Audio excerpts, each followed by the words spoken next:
Assalomu alaykum va rahmatullohi va barakatuh hammaga do'stlar. Sihat salomatliklar, charchamayapsizlarmi?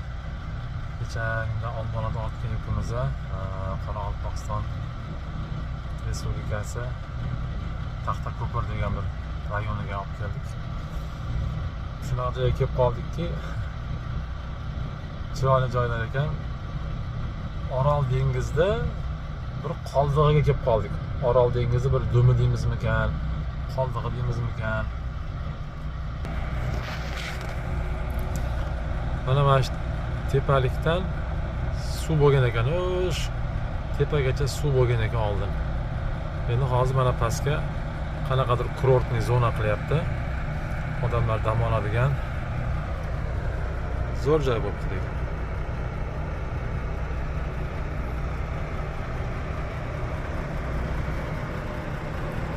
Yozgi kunida kelib dam oladigan joy bo'libdi.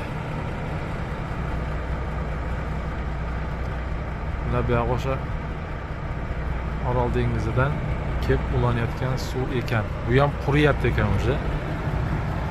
Borgan sari bu yerda ham suv kamayyapti ekan.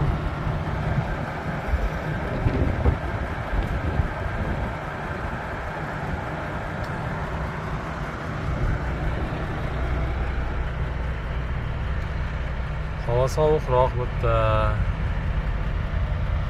Havo sovuqroq.